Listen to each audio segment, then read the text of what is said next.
Hey my loves, இன்னைக்கு நம்ம பார்க்க போகிற படம் என்னன்னா 2023 வெளியான ஓடவும் முடியாது ஒளியவும் முடியாது அப்படின்ற ஹாரர் படத்தை பற்றி தான் கேஸ் பார்க்க போகிறோம். இந்த படத்துடைய ஒன்லைனர் என்ன அப்படின்னா, ஆலயம் அப்படின்ற ஒரு தேட்டரில் பி கிரேட் படம் ஒன்று ஓடிட்டு இருக்குங்க. அந்த தேட்டருக்கு வெவ்வேறு ஏஜ் குரூப்பில் இருக்கிறவங்க படம் பார்க்கறதுக்காக வராங்க.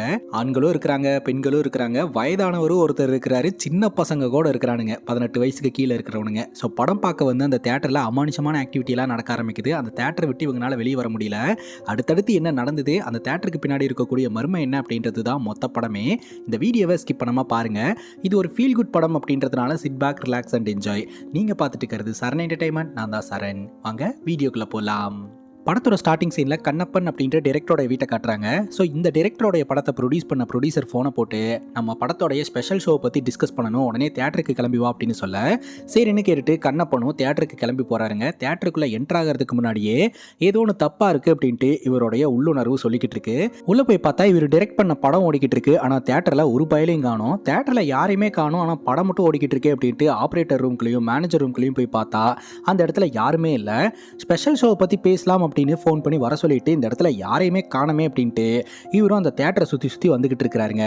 அங்கே இருக்கக்கூடிய ஒரு தொட்டிக்குள்ளே கடந்த ஒரு கவர், அதாவது இந்த பிளாஸ்டிக் கவர் பார்த்தீங்கன்னா அப்படியே பறந்து வந்து கண்ணப்பனுடைய முகத்தை மறைச்சு கண்ணப்பனை கொலை பண்ணுறதுக்கு முயற்சி பண்ணுது. உடனடியாக அந்த கவரை தூக்கி போட்டு கண்ணப்பன் அங்கிருந்து ஓட ஆரம்பிக்கிறாரு. கொஞ்ச நேரத்துக்கு அப்புறம் தான் இந்த தேட்டரில் யாருமே இல்லை, ஆனால் அமானுஷமான ஆக்டிவிட்டி எல்லாம் நடக்குது அப்படின்றத புரிஞ்சுக்க ஆரம்பிக்கிறாரு. ஒரு நிமிஷம் கூட இந்த தேட்டருக்குள்ளே இருக்கக்கூடாது அப்படின்னு சொல்லிட்டு இவர் அந்த தேட்டரை விட்டு வெளியேறிடலாம்னு கேட்டு கிட்ட வராரு. கேட்டு பூட்டப்பட்ட நிலமையில இருக்குதுங்க. சரி ஓகே, கேட் ஏறி குதிச்சாது வெளியே போயிடலாம் அப்படின்ட்டு இவர் கேட் ஏறி குதிக்கிறாரு. பார்த்தா திரும்ப தேட்டருக்குள்ளேயே வந்திருக்கிறாருங்க. அதுக்கப்புறம் கண்ணப்பனால இந்த தேட்டரை விட்டு வெளியேற முடியல. இங்கே என்ன நடக்குதுன்னு ஒன்றுமே புரியாமல் அவர் குழம்பி போயிடுறாரு. கண்ணப்பன் இந்த தேட்டருக்குள்ளேயே மாட்டிக்கிறாருங்க. அவருக்கு என்னாச்சு ஏதாச்சுன்னு நமக்கு தெரியல. அங்கே கட் பண்ணால் இப்போ ப்ரெசன்ட் சுச்சுவேஷன். ரேடியோவில் பார்த்தீங்கன்னா ஒரு ஆர்ஜே ஒரு இன்ஃபர்மேஷனை சொல்லிக்கிட்டு இருக்காரு. 25 வருஷத்துக்கு முன்னாடி ஒரு பேய் படம் ஒன்று ரிலீஸ் ஆயிருக்கு. அந்த படம் பார்க்கறதுக்காக போனவங்கலாம் இறந்து போயிருக்கிறாங்க. அது மட்டும் இல்லாமல் அந்த படத்தை இயக்குன டிரெக்டரும் மர்மமான முறையில் காணாமல் போயிருக்கிறாரு. அந்த படத்தை ரீரிலீஸ் பண்ணுறதுக்கான வாய்ப்பு இருக்குது, அப்படி ரீரிலீஸ் பண்ணால் யாரெல்லாம் போய் பார்ப்பீங்க அப்படின்ற மாதிரி ஆர்ஜே ஒரு கேள்வியை வச்சு அப்படியே அந்த ப்ரோக்ராமை ரன் பண்ணிக்கிட்டு இருக்காருங்க. அங்கே கட் பண்ணால் சத்யா அப்படின்ற ஒரு நபரை காட்டுறாங்க. இவர் டிரெக்டர் ஆகணும் அப்படின்ற கனவோட தாங்க சென்னைக்கு வந்திருக்கிறாரு. இவர்கிட்ட ஒரு கதை இருக்கு, பட் ப்ரொடியூசர் கிடைக்காதனால இன்னும் சினிமா துறைக்குள்ள நுழைய முடியாமல் கஷ்டப்பட்டுக்கிட்டு இருக்காரு. பக்கத்தில் நம்ம சத்யாவோட ஃப்ரெண்டு விஜய் வந்து உட்கார்றாருங்க. விஜய் கிட்ட சத்யா கேட்குறாரு, இந்த மாதிரி ரேடியோவில் ஒரு நியூஸ் கேள்விப்பட்டேன், 25 வருஷத்துக்கு முன்னாடி ஒரு பேய் படம் ஒன்று ரிலீஸ் ஆச்சான், அந்த படம் பார்க்க போனவங்களா இறந்து போயிட்டாங்களாம், அந்த படத்தை இயக்குன டிரெக்டரும் காணாமல் போயிட்டாராம், அந்த படத்தை பற்றி உனக்கு ஏதாவது தெரியுமா அப்படின்னு கேட்க, இல்லை எனக்கு அதை பற்றியெல்லாம் ஒன்றும் தெரியாது அப்படின்னு விஜய் சொல்லிடுறாரு. சரி இந்த கோபியும் சுதாகரும் எங்கே போனாங்க அப்படின்னு கேட்க, அவங்க ஏதோ சினிமா சான்ஸ் கேட்டு போயிருக்காங்க அப்படின்ற மாதிரி விஜய் சொல்லிக்கிட்டு இருக்கிறாரு. அங்கே கட் பண்ணால் கோபி சுதாகர் ரெண்டு பேருமே பார்த்தீங்கன்னா சினிமாவில் நடிக்கணும் அப்படின்ட்டு ஒரு படத்தோட ஆடிஷனில் கலந்துக்கிறதுக்காக வந்திருக்காங்க. ஒரு சீனை சொல்லி இவங்க ரெண்டு பேர்த்தையும் நடிக்க சொல்கிறாங்க. பட் இவங்க ரெண்டு பேரும் நடிக்கிறது பார்த்தீங்கன்னா ஃபன் பண்ணுற மாதிரி இருக்குது. ஸோ அதனால இவங்க அந்த ஆடிஷன்ல இருந்து நிராகரிக்கப்படுறாங்க.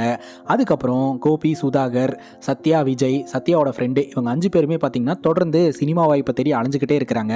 பட் பெருசாக இவங்களுக்கு வாய்ப்பு கிடைச்ச மாதிரி இல்லை. இப்போ 17 வயசு பசங்க 3 பேர்த்த காட்டுறாங்க. இவங்க 3 பேரும் ஸ்கூல் லைஃபை ஜாலியாக என்ஜாய் பண்ணிட்டு ஃபன் பண்ணிட்டு வாழ்ந்துட்டு இருக்கானுங்க. அப்படியே கட் பண்ணா ஹரிஜா மற்றும் யாஷிகா அப்படின்ற 2 பொண்ணுங்க பேய் படமெல்லாம் பார்த்து பயந்துகிட்டு இருக்காங்க. அதே சமயம் அவங்க 2 பேரும் ஒரு ஐடி கம்பெனியில் ஒர்க் பண்ணிட்டு இருக்காங்க. அங்க இருக்கக்கூடிய மற்ற ஃப்ரெண்ட்ஸுங்க நம்ம ஹரிஜா கிட்டையும் யாஷிகா கிட்டையும் சேலஞ்ச் வைக்கிறாங்க. இந்த மாதிரி பி கிரேட் படம் ஒன்று ஓடிக்கிட்டு இருக்கு, நீங்க தைரியமான ஆளா இருந்தா அந்த படத்துக்கு போயிட்டு வாங்க, அங்க போயிட்டு ஒரு போட்டோ எடுத்து காட்டுங்க பார்க்கலாம், அப்பதான் நீங்க கெத்து அப்படின்றத நாங்க ஒத்துப்போம் அப்படின்ற மாதிரி சொல்லியிருக்காங்க. இப்போ ஒரு டெலிவரி பாய் பார்த்தீங்கன்னா தான் அஃபேர்ல இருக்கக்கூடிய ஒரு லேடியை மீட் பண்றதுக்காக திருட்டுத்தனமா வந்திருக்காரு. அந்த இடத்துக்கு வந்த யாஷிகாவும் ஹரிஜாவும் இந்த தியேட்டர் எங்க இருக்கு அப்படின்னு டெலிவரி பாய் கிட்ட அட்ரஸ் கேட்க, நேராக போனீங்கன்னா அங்க ஆளுங்க இருப்பாங்க, அங்க போய் அட்ரஸ் கேட்டு போய்க்கங்க அப்படின்ற மாதிரி சொல்லிட்டு, நீ எப்போ வெளியே வரது, எப்போ நம்ம 2 பேரும் வெளியே போகலாம் அப்படின்ட்டு தான் அஃபேர்ல இருக்கக்கூடிய லேடி கூட கடலையை போட்டுக்கிட்டு இருக்கிறாருங்க இந்த டெலிவரி பாய்.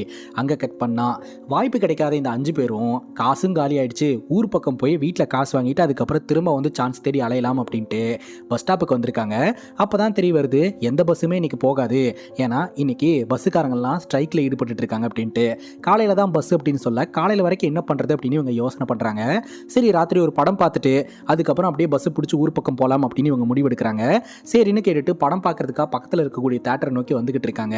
அதே சமயம் ஒரு குடிகாரரும் பார்த்தீங்கன்னா இதே தேட்டரில் படம் பார்க்கறதுக்காக வந்திருக்கிறாரு. ஸோ இந்த தேட்டருக்கு திருட்டுத்தனமா இந்த 17 வயசு பசங்க 3 பேரும் படம் பார்க்கறதுக்காக வந்திருக்கானுங்க.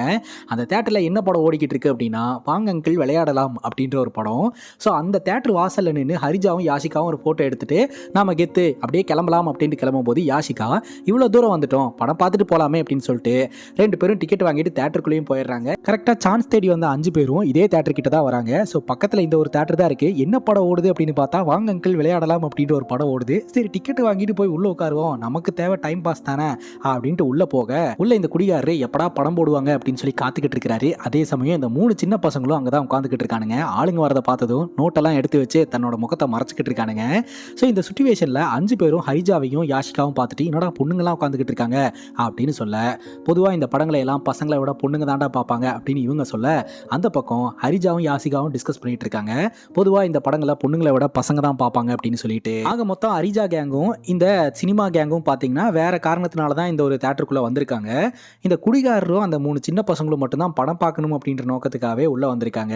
அதே சமயம் இந்த டெலிவரி பாயும் அந்த டெலிவரி பாய் அஃபேரில் இருக்கக்கூடிய லேடியும் கார்னர் சீட்டாக பார்த்து புக் பண்ணி ஜாலியாக உட்காந்து படம் பார்த்துக்கிட்டு இருக்காங்க. கொஞ்ச நேரத்திலேயே படம் போட்டுருது. அங்கிள் வந்துட்டாரா அப்படின்னு அந்த 3 பசங்களும் ஜாலியாக என்ஜாய் பண்ணிக்கிட்டு இருக்கானுங்க. ஸோ எல்லாரும் படம் பார்த்துக்கிட்டு இருக்கும்போது திடீர்னு பார்த்தீங்கன்னா லைட்லாம் பிளிங்க் ஆக ஆரம்பிக்குது. அந்த இடத்துல விசித்திரமான சவுண்டெல்லாம் கேட்க ஆரம்பிக்குது. என்னடா ஆச்சு அப்படின்னு பார்த்தா டக்குன்னு ஸ்க்ரீனில் திரை ஆஃப் ஆயிருது. கத்த ஆரம்பிக்கிறாங்க, யோ ஆப்ரேட்டர் படத்தை போடியா அப்படின்னு சொல்லிட்டு. அதுக்கப்புறம் மறுபடியும் படம் போடப்படுது. ஆனால் இந்த வாட்டி அந்த படம் ஓடலைங்க, ஏதோ ஒரு பேய் படம் ஓடிக்கிட்டு இருக்கு. என்ன படம்டா இது அப்படின்னு சொல்லிட்டு இவங்க எல்லாருமே டென்ஷன் ஆயிடுறாங்க. லிட்டரலி அந்த பேய் படமும் நல்லா இல்லை, மொக்கையாக இருந்துகிட்டு இருக்கு. ஸோ அதோட மேக்கிங்கே ரொம்ப மொக்கையாக இருக்கு. எவன்டா இந்த மாதிரி படத்தை எல்லாம் எடுக்கிறது அப்படின்னு சொல்லிட்டு எல்லோருமே கமெண்ட் அடிச்சுக்கிட்டு இருக்கானுங்க. யாரும் படம் பார்க்கவே இல்லை. ஸ்க்ரீனில் வேற ஒருத்தன் வந்து நான் தான் போய் உங்களை எல்லாம் பயமுறுத்த போறேன் அப்படின்னு உளறிக்கிட்டு இருக்கான். இவங்கெல்லாம் டென்ஷன் ஆகி சரி கிளம்பலாம் அப்படின்னு சொல்லிட்டு அந்த இடத்துல இருந்து கிளம்புறாங்க. இந்த குடிகாரர் மட்டும் எங்கே கிளம்புறீங்க, திரும்ப இங்கே தானே வரப்போறீங்க அப்படின்னு சிரிச்சுட்டு அதே சீட்டில் அப்படியே உட்காந்துக்கிட்டு இருக்கிறாரு. இவங்க எல்லோருமே பார்த்தீங்கன்னா தியேட்டரை விட்டு வெளியேறாங்க. அப்படி வெளியேறும் போது தான் இவங்களுக்கு ஷாக்கிங்கான ஒரு விஷயமே தெரிய வருது. இவங்களால தியேட்டரை விட்டு வெளியேற முடியல. தியேட்டர் கேட்டு பூட்டப்பட்ட நிலைமையில் இருக்குது. கேட்டுக்கு வெளியில் பார்த்தீங்கன்னா இந்த பசங்களோட அந்த சைக்கிளை வச்சிருந்த புக்கு அதெல்லாமே காணாமல் போயிடுச்சு.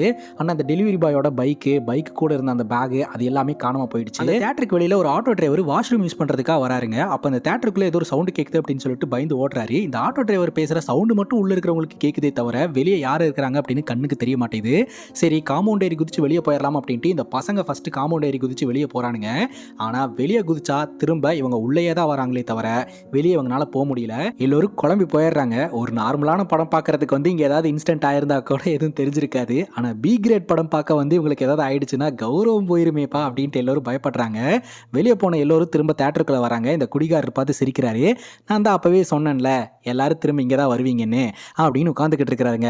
அந்த திரையில பார்த்தீங்கன்னா அந்த பேய் படமும் அந்த பி கிரேட் படமும் மாறி மாறி ஓடிக்கிட்டு இருக்கு. படம் பார்க்க வந்தவங்களை தவிர தேட்டர் மேனேஜ்மெண்ட்டு இங்கே யாருமே இல்லைங்க. அப்போதான் உங்களுக்கு ஒரு யோசனை வருது. டிக்கெட் கவுண்டரில் ஒரு நபர் டிக்கெட் கொடுத்தார் இல்லையா, அவரை நம்ம கண்டுபிடிச்சோம் அப்படின்னா அவர்கிட்ட இங்கே என்ன நடக்குது அப்படின்றத கேட்டு தெரிஞ்சுக்கிட்டு இந்த இடத்துல இருந்து வெளியே போயிடலாம் அப்படின்ட்டு அந்த ஒரு நபரை தேட ஆரம்பிக்கிறாங்க. ஸோ எல்லோரும் ஒட்டுக்கா தேடினா அவர் கிடைக்க மாட்டாரு.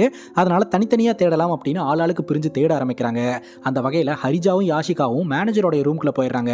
பார்த்தா அங்கே இருக்கக்கூடிய கேலண்டரில் 2018 இருந்தது 93 அப்படின்னு மாறிடுதுங்க. என்னடா நடக்குதுங்க அப்படின்னு சொல்லிட்டு பயங்கர ஷாக் ஆகுறாங்க. அதாவது 93லேயே இந்த ஒரு தியேட்டர் க்ளோஸ் பண்ணப்பட்டிருக்குது. 2018 இவங்க எல்லாம் வந்து ஒரு அமானுஷத்தினால தான் அந்த தியேட்டருக்குள்ள வந்திருக்காங்க. இப்போ இந்த 3 பசங்களும் அங்கே இருக்கக்கூடிய ஒரு விண்டேஜ் கார் கிட்ட போறானுங்க. அந்த காரை ஓப்பன் பண்ணி பார்க்குறானுங்க. ஓப்பன் பண்ண முடியல. சைலண்டாக உட்காந்துக்கிட்டு இருக்கும்போது அந்த காரே ஆட்டோமேட்டிக்காக ஓப்பன் ஆகுது. உள்ளே உட்காந்து ஸ்டார்ட் பண்ண முயற்சி பண்ணுறானுங்க. ஸ்டார்ட் பண்ண முடியல. காரை விட்டு இறங்கினதுக்கப்புறம் ஆட்டோமேட்டிக்காக ஸ்டார்ட் ஆகுது. இன்னொரு பக்கம் கோபியும் சுதாகரும் பார்த்தீங்கன்னா நடந்து போயிட்டு இருக்கும்போது நம்ம சுதாகருக்கு வாஷ்ரூம் வருது, எங்கேயும் போயிடாத நீ வெளியவே நிற்கிறியா அப்படின்னு சொல்லிட்டு அவர் வாஷ்ரூம் யூஸ் பண்ணுறதுக்காக உள்ளே போயிடுறாருங்க. அப்போ கோபியை பார்த்தீங்கன்னா ஏதோ ஒரு குழந்தையோட வாய்ஸ் இங்கே வான் கூப்பிடுற மாதிரி இருக்கு. அவரும் அந்த வாய்ஸை ஃபாலோ பண்ணிகிட்டே போகிறாரு. இந்த குடிகாரம் பார்த்தீங்கன்னா தேட்டரில் உட்காந்துக்கிட்டு இருக்கும்போது ஃபேன் ஆஃப் ஆயிடுது, வேர்த்து ஊற்றிக்கிட்டு இருக்குது. சரி இன்னொரு இடத்துல ஃபேன் ஓடிக்கிட்டு இருக்கு, அங்கே போய் உட்காருவோம் அப்படின்னு சொல்லிட்டு அங்கே போய் உட்காந்துடுறாரு. அப்போ அவர் கண்ணுக்கு முன்னாடி ஏதோ ஒரு அமானுஷமான உருவம் தெரியுதுங்க.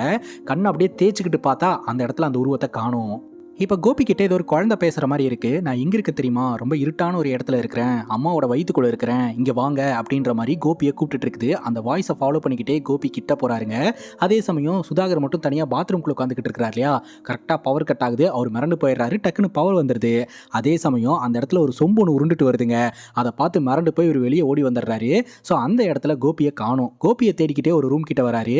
அப்போ பார்த்தீங்கன்னா கோபி இங்கே என்னென்னமோ நடந்துக்கிட்டு இருக்குடா, வாடா நம்ம 2 பேரும் இதுக்கு பின்னாடி ஒளிஞ்சுக்கலாம் போகலாம் அப்படின்னு சொல்லி கூப்பிட, சேர்றான் எனக்கும் இந்த மாதிரி அமானுஷமான ஆக்டிவிட்டியெல்லாம் நடக்குது அப்படின்ட்டு கோபி கிட்ட வரும்போது அப்போ தான் பின்னாடி ஒரிஜினல் கோபி இருக்கிறாருன்னு தெரிய வருது. முன்னாடி இருக்கிறது ஒரு பேய். அதை பார்த்து மிரண்டு ஓடி வந்துடுறாங்க.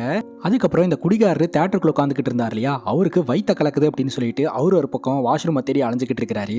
கொஞ்சம் தைரியமா இருக்கிறது அந்த குடிகாரர் மட்டும்தாங்க. மற்ற எல்லோருமே பயந்து போய் ஆளாளுக்கு ஒரு பக்கம் ஓடிக்கிட்டு இருக்காங்க. இப்போ விஜயும் ஹரிஜாவும் பார்த்தீங்கன்னா ஜென்ரேட்டர் ரூம் கிட்ட வராங்க. ஸோ அங்கே பார்த்தீங்கன்னா 2 வே இருக்கு. நீ ஒரு வேல போயிட்டு இந்த மேனேஜ்மெண்ட்ல யாராவது இருக்காங்களா அப்படின்னு தேடு, நான் இன்னொரு சைடில் போய் தேடுறேன் அப்படின்னு சொல்ல எனக்கு பயமா இருக்கு அப்படின்னு 2 பேரும் சொல்றாங்க. சரி தட்டிக்கிட்டே போகலாம் அப்படின்னு சொல்லிட்டு ஆளாளுக்கு ஒரு பக்கம் நின்று தட்டிக்கிட்டே நகர்ந்து போக ஆரம்பிக்கிறாங்க. ஸோ 2 பேரும் தட்டி கம்யூனிகேட் பண்றாங்க. டக்குன்னு பார்த்தா விஜய் பக்கத்தில் தான் ஹரிஜா இருக்காங்க. அந்த பக்கம் யாருமே இல்லாமல் சவுண்டு கேட்டுக்கிட்டு இருக்கு. அப்போ யார் தான் அந்த இடத்துல இருக்கா அப்படின்னு சொல்லி பார்த்தா அந்த இடத்துல யாரும் இல்லை. இவங்க மிரண்டு போய் ஓடி வந்துடுறாங்க. இப்போ மேனேஜர் ரூம்குள்ள ஒரு பெல் இருக்குதுங்க. அந்த பெல்லை எடுத்து அழுத்திக்கிட்டே யாஷிகா கிட்ட ஒரு சின்ன பையன் ஃப்ளோட் பண்ணிக்கிட்டு இருக்கிறான். அந்த பெல்லை ஒன்ஸ் ப்ரெஸ் பண்ணிட்டு ஏதாவது சொன்னால் அது அப்படியே நடக்குதுங்க. யாஷிகா மிரண்டு போய் அந்த பெல்லை வாங்கி தூக்கி வீசிடுறாங்க. அது ஜன்னல் வழியில் வெளியே போய் விழுந்துருது. இந்த பையன் எனக்கு அந்த பெல்லு வேணும் அப்படின்னு சொல்லிட்டு அங்கே உட்காந்து அடம்பிடிச்சிக்கிட்டு இருக்கான். வெளியே இந்த பெல்லு வந்து விழுகுது. இந்த டெலிவரி பாய் இந்த பெல்லை அமுக்கிட்டு ஒரு விஷயத்த சொன்ன உடனே அது அப்படியே நடக்குது. இந்த பெல்லுனால தான் அமானுஷமான விஷயம்லாம் நடக்குது போல, திரும்ப இதை தூக்கி வீசிடு அப்படின்னு சொல்ல இந்த டெலிவரி பாய் இந்த பெல்லை திரும்ப வீசுறாரு. திரும்ப அது மேனேஜர் ரூம்குள்ளேயே போய் விழுது. என்னடா அது கேட்டதெல்லாம் அப்படியே நடக்குது அப்படின்னு சொல்லிட்டு யாஷிகாவும் அந்த சின்ன பையனும் மிரண்டு போய் ஓடி வந்துடுறாங்க. இப்போ இந்த தேட்டருக்கு படம் பார்க்க வந்த எல்லோருமே ஒன்று விடுறாங்க. கிட்டத்தட்ட ஒரு 13 பேர் இருக்கிறாங்க. ஸோ எல்லோருமே அவங்கவுங்க எக்ஸ்பீரியன்ஸ் பண்ண இந்த அமானுஷமான ஆக்டிவிட்டி எல்லாம் வந்து ஷேர் பண்ண ஆரம்பிக்கிறாங்க. ஸோ அப்போ தான் எல்லோருக்குமே புரிய வருது, எல்லோருக்குமே இங்கே அமானுஷமான விஷயம் நடந்திருக்கு அப்படின்ட்டு. இந்த இடத்த விட்டு எப்படி வெளியே போகிறது அப்படின்னு யோசனை பண்ண ஆரம்பிக்கிறாங்க. பட் வெளியே போகிறதுக்கு எந்த ஒரு ஆப்ஷனுமே இல்லை. காம்பவுண்டே ஏறி குதிச்சாலும் திரும்ப இவங்க உள்ளேயே வந்துடுறாங்க. இப்போது கதவு தட்டுற சவுண்டு கேட்குது. என்னடான்னு சொல்லிட்டு அங்கே போய் கதவை திறங்க அப்படின்னு சொல்லி சத்தம் போட்டுக்கிட்டு இருக்காங்க. அப்போ தான் இவங்களுக்கு ஷாக்கிங்கான ஒரு விஷயமே தெரிய வருது. கதவுக்கு அந்த பக்கமும் இவங்க தான் இருக்கிறாங்க. இதே 13 பேர் தான் நின்றுட்டு இருக்கிறாங்க. அதை பார்த்து இவங்க மிரண்டு போயிடுறாங்க. அப்போ தப்பிக்கிறதுக்கு வேற வழியே இல்லையா அப்படின்னு சொல்லிட்டு எல்லோரும் பயப்பட ஆரம்பிக்கிறாங்க. கண்டிப்பாக இந்த தேட்டரில் இந்த டிக்கெட் கவுண்டரில் டிக்கெட் கொடுத்தவர் இருப்பார். ஸோ அவர் எப்படியாவது பிடிக்கணும் அப்படின்னு சொல்லிட்டு மறுபடியும் பார்த்தீங்கன்னா எல்லோருமே ஸ்பிளிட் பண்ணி தேட ஆரம்பிக்கிறாங்க. அந்த வகையில் ஒரு பக்கம் பார்த்தா இன்னொரு பக்கம் பேய் மூவ் ஆகுது. இதை புரிஞ்சுக்கிட்ட கோபியும் சுதாகரும், நீ அந்த சைடு பார்த்துக்க, நான் இந்த சைடு பார்த்துக்கிறேன். 2 பேரும் அப்படியே ஒரே நேர்கோட்டில் நடந்து போவோம். யாரு கண்ணு முன்னாடி பேய் வந்தாலும் அதுக்கிட்ட நம்ம வந்து கம்யூனிகேட் பண்ணுவோம் அப்படின்னு சொல்ல இவங்க 2 பேர்த்துக்கும் சென்டரில் ஒரு நபர் வந்து மாட்டுறாருங்க. அவர் வேற யாரும் கிடையாது, கண்ணப்பன். இதோ மாட்டிக்கிட்டாரு அப்படின்னு சொல்லி இவர் தூக்கிட்டு போயிட்டு இவர் தான் பேய் அப்படின்னு சொல்லிட்டு எல்லோரும் பிரச்சனை பண்ணுறாங்க. அப்போ அவர் சொல்கிறாரு, நான் பேயெல்லாம் கிடையாது, நான் உங்களை எதுவுமே பண்ண கிடையாது அப்படின்னு சொல்லிட்டு அப்பதான் இவர் இந்த தேட்டரோடைய கதையவே சொல்ல ஆரம்பிக்கிறாருங்க. இந்த தேட்டரில் நீங்கள் நினைக்கிற மாதிரி ஒரு பேயோ 2 பேயோ இல்லை, மொத்தம் 4 பேய் இருக்குது அப்படின்னு சொல்ல கரெக்டாக அந்த இடத்துக்கு 4 பேய் வருதுங்க. 3 ஆம்பளை பேயும் ஒரு பொண்ணு பேயும் வருதுங்க. இந்த 4 பேய் தான் இங்கே நடக்கக்கூடிய அமானுஷத்துக்கெல்லாம் காரணம் அப்படின்றது தெரிய வருதுங்க. இந்த 4 பேய்களும் அவங்களோட கதையை சொல்ல ஆரம்பிக்குது. இந்த 4 பேயில் ரித்விகா அப்படின்ற பொண்ணும் ரித்விகாவோடைய பாய் ஃப்ரெண்டோ லவ் பண்ணிக்கிட்டு இருந்திருக்கிறாங்க. 2 பேரும் வேற மதம் அப்படின்றதுனால 2 பேர்த்தோட வீட்லையும் எதிர்ப்பு கிளம்பி இருக்குதுங்க. ஸோ ஃப்ரெண்ட்ஸ் 2 பேர் தான் பார்த்தீங்கன்னா இவங்க 2 பேர்த்த சேர்த்து வச்சிருக்காங்க. 2 பேரும் திருமணம் பண்ணி ரித்விகா பிரெக்னென்ட் இருந்திருக்காங்க. ஸோ அந்த சமயத்தில் தான் பார்த்தீங்கன்னா இந்த ஆலயம் அப்படின்ற தேட்டர் வந்து ரன் ஆகிட்டு இருந்திருக்குது. கண்ணப்பன் அப்படின்ற ஒரு இயக்குனர் வந்து ஒரு பேய் படத்தை எடுக்கிறாருங்க. ஸோ அந்த பேய் படத்தை ப்ரொடியூஸ் பண்ணுறது யார் அப்படின்னா இந்த ஆலயம் அப்படின்ற தேட்டரோடைய ஓனர் தான். ஸோ அவருடைய பேர் முனிஷ்காந்த். அவர் தான் பார்த்தீங்கன்னா இந்த பேய் படத்தை ப்ரொடியூஸ் பண்ணுறாரு. அது மட்டும் இல்லாமல் இந்த தேட்டரை பார்த்தீங்கன்னா வித்துட்டாருங்க. இந்த தேட்டரை புது ஓனர்கிட்ட ஒப்படைக்கிறதுக்கு 10 நாள் டைம் இருக்குது. ஸோ அந்த 10 நாளில் இவர் ப்ரொடியூஸ் பண்ணார் இல்லையா அந்த பேய் படத்தை எப்படியாவது ஓட வச்சிடணும், அந்த படத்து மூலமாக பணம் பார்த்துடணும்னு நினைக்கிறாரு. ஆனால் அந்த படம் மொக்க படம் அப்படின்னு சொல்லிட்டு யாருமே அந்த படம் பார்க்கறதுக்காக வரமாட்டேன்றாங்க. அதனால் இந்த தேட்டர் முதலாளியான முனிஷ்காந்த் பார்த்தீங்கன்னா அவருடைய அசிஸ்டண்ட் கிட்ட ஒரு விஷயத்த சொல்கிறாரு. ஊரில் இருக்கக்கூடிய ஒரு 4 ஏழை பசங்களாக கூப்பிட்டு வந்து அவங்கள இந்த படத்தை பார்த்துக்க வச்சு ஊருக்குள்ளே போயிட்டு இந்த படத்தை பற்றி ஆஹா ஓஹோன்னு பேச வைங்க, அவங்களுக்கு என்ன தேவையோ அதை பண்ணி கொடுத்துடலாம் அப்படின்னு சொல்ல அந்த நேரம் பார்த்து இந்த ரித்விகாவோட ஃப்ரெண்டு ஷா வந்து ஏதாவது வேலை கிடைக்குமான்னு கேட்டு வந்திருக்காரு. இந்த மாதிரி ஒரு 4 பேர்த்த படம் பார்க்கறதுக்காக கூட்டு வா, உங்களுக்கு என்ன தேவையோ அதை பண்ணி கொடுக்கும். நீங்கள் இந்த படத்தோட ப்ரிவியூ ஷோ பார்த்துட்டு வெளியே போயிட்டு ஆஹா ஓஹோன்னு சொல்லி மக்களை எல்லாம் வந்து இந்த தேட்டருக்கு படம் பார்க்க வைக்கணும் அப்படின்னு சொல்ல சரின்னு இவங்க ப்ரிவியூ ஷோ பார்க்கறதுக்காக வந்திருக்காங்க. 10 நிமிஷம் கூட இவங்களால அங்கே உட்கார முடியல. அந்த அளவுக்கு படம் பயங்கர மொக்க போட்டிருக்கு. இந்த படத்தை பற்றியாடா நாங்கள் வெளியே போய் ஆஹா ஓஹோன்னு சொல்லணும், காசை வாங்கிட்டு படம் பார்க்குற எங்கனாலேயே கொஞ்ச நேரத்துக்கு மேலே உட்கார முடியல, காசு கொடுத்து படம் பார்க்கறவனோட கதி என்ன ஆகிறது அப்படின்னு சொல்ல முனிஷ்காந்த் பார்த்தீங்கன்னா பிளான் பியை வச்சிருக்கிறாரு. படம் பார்க்க வந்த இவங்களை எல்லாத்தையுமே இந்த பிளாஸ்டிக் கவரை போட்டு இறுக்கி சாவடிக்கிறாருங்க. பிரெக்னென்ட் லேடின்னு கூட பார்க்காம ரித்விகாவையும் சாவடிச்சுட்டு இவர் என்ன பண்ணுறாரு அப்படின்னா படம் பார்க்க வந்து மர்மமான முறையில் இவங்க இறந்து போயிட்டாங்க அப்படின்ற மாதிரி ஒரு நெகட்டிவ் பப்ளிசிட்டியை கிரியேட் பண்ணுறாரு. பட் அந்த நெகட்டிவ் பப்ளிசிட்டி ஒர்க் அவுட் ஆகலை. அதுக்கப்புறம் இந்த தேட்டரில் அமானுஷமான ஆக்டிவிட்டி எல்லாம் நடக்கிறது தெரிஞ்ச உடனே சைஸாக இந்த தேட்டரை விற்று போட்டு முனிஷ்காந்த் கிளம்பிட்டாரு. ஸோ புது ஓனர்னாலையும் இந்த தேட்டரை ஹேண்டில் பண்ண முடியலங்க. அதுக்கப்புறம் தான் பார்த்தீங்கன்னா இந்த படத்தை இயக்குனரை இந்த பேய்ங்கெல்லாம் டார்கெட் பண்ணி இந்த தேட்டருக்கு வரவழைச்சு இந்த தேட்டருக்குள்ளேயே கிட்டத்தட்ட 25 வருஷமாக பிடிச்சி வச்சிருக்கு. வெளி உலகத்தில் இந்த படத்தை எடுத்த இயக்குனரும் மர்மமான முறையில் காணாமல் போயிட்டாரு. அண்ட் படம் பார்க்க வந்த ஆடியன்ஸும் மர்மமான முறையில் இறந்து போயிட்டாங்க அப்படின்ற மாதிரி நியூஸ் வைரல் ஆகிக்கிட்டு இருந்திருக்குது. இந்த தேட்டர் முதலாளி உங்களை இந்த மாதிரி பண்ணதுக்கு எங்களை எதுக்காக இந்த மாதிரிலாம் பயமுறுத்திக்கிட்டு இருக்கீங்க, டார்ச்சர் பண்ணிக்கிட்டு இருக்கீங்க அப்படின்னு கேட்டதுக்கு இந்த பேய்ங்கெல்லாம் சொல்லுது, என்னதான் இதுங்கெல்லாம் பேய்ங்களா இருந்தாலும் இவங்களுக்கு பவரே கிடையாதுங்க. ஸோ இவங்களால கண்ணுக்கு தெரியாமல் இருக்க முடியும், மற்றபடி எந்த ஒரு பவரும் கிடையாது. இவங்க கோஇன்சிடென்ட்டாக தேட்டர் பக்கம் வந்திருக்காங்க. அதனால இந்த பேய்ங்கெல்லாம் பார்த்தீங்கன்னா இவங்கள அப்படியே தேட்டருக்குள்ளே வர வைக்கலாம் அப்படின்னு சொல்லி வரவழைச்சது மட்டும் இல்லாமல் இந்த மாதிரி ஸ்க்ரீனில் படத்தை மாற்றி மாற்றி போடுறது, லைட் ஆஃப் பண்ணி ஆன் பண்ணுறது, சில சத்தம் போடுறது, அமானுஷமான உருவத்தை காட்டுறது அப்படின்னு சொல்லிட்டு வேணும்னா தான் பயமுறுத்திக்கிட்டு இருந்தோம் அப்படின்ற மாதிரி சொல்லிக்கிட்டு இருக்குங்க. சரி, உங்களுக்கு என்னதான் வேணும் அப்படின்னு கேட்கும்போது 25 வருஷமா நாங்கள் இந்த தேட்டருக்குள்ளேயே வந்து ஆத்மா சாந்தி அடையாமல் அடைபட்டு கிடக்கிறோம். ஸோ நாங்கள் அந்த தேட்டர் முதலாளியை பழி வாங்கணும். ஸோ எங்களுக்கு இதை விட்டால் வேற வாய்ப்பு கிடைக்காது. நீங்கள் என்ன பண்ணுறீங்க, அந்த தேட்டர் முதலாளியை தூக்கிட்டு வாங்க அப்படின்னு சொல்ல இந்த தேட்டர் முதலாளி இப்போ ஒரு பெரிய ப்ரொடியூசர் ஆயிட்டாரு. அவர்கிட்ட நெருங்கிறதே பெரிய விஷயம் அப்படின்னு சொல்ல அதெல்லாம் எனக்கு தெரியாது, அவரை தூக்கிட்டு வாங்க, அப்போ தான் உங்களை நாங்கள் வெளியே விடுவோம் அப்படின்னு சொல்ல சரி நாங்கள்லாம் போய் கூட்டிகிட்டு வந்துடுறோம் அப்படிங்கும்போது பசங்கள்லாம் போங்க, பொண்ணுங்க 2 பேரும் இங்கே இருக்கட்டும் அப்படின்ற மாதிரி இந்த பேய்ங்க பொண்ணுங்களை பிடிச்சி வச்சுட்டு அதுக்கப்புறம் பசங்களை எல்லாம் போய் அந்த ப்ரொடியூசரை தூக்கிட்டு வர சொல்லுதுங்க. சரின்னு கேட்டுட்டு இவங்க எல்லோருமே ஒரு பிளானை போட்டுட்டு ப்ரொடியூசரோட வீட்டுக்கு போகிறாங்க. இந்த ப்ரொடியூசரோட வீடு எங்கே இருக்குது அப்படின்னு சொல்லி ப்ரொடியூசரோட வீட்டு அட்ரஸை அந்த பேய்ங்களே சொல்லுதுங்க. சரின்னு கேட்டுட்டு இவங்க எல்லாம் பக்காவாக பிளான் பண்ணிவிட்டு ப்ரொடியூசரோட வீட்டுக்குள்ளேயும் நுழைஞ்சு அந்த ப்ரொடியூசரையும் மூட்டையில் கட்டி தூக்கிட்டு வந்துடுறாங்க. ஒரு கட்டத்துக்கு மேலே மூட்டையை அவுத்து பார்க்கும்போது தான் தெரிய வருது அவர் ப்ரொடியூசரே கிடையாது, ஆள் மாறி இருக்கு அப்படின்ட்டு. அவங்க சொன்ன அட்ரஸுக்கு தானே நம்ம வந்தோம் அப்படின்னு சொல்லிட்டு ஃபோனை போட்டு அந்த பேய்கிட்டேயே ஃபோனை கொடுக்க சொல்லி பேசினா அப்போ தான் தெரிய வருது பசங்கள்லாம் ஓவராக வாய் பேசினாங்க, அதனால தான் கொஞ்ச நேரம் விளையாண்டேன். ஸோ அது அட்ரஸ் கிடையாது அப்படின்னு சொல்லிட்டு ஒரிஜினல் அட்ரஸை அப்போ தான் அந்த பேய் சொல்லுதுங்க.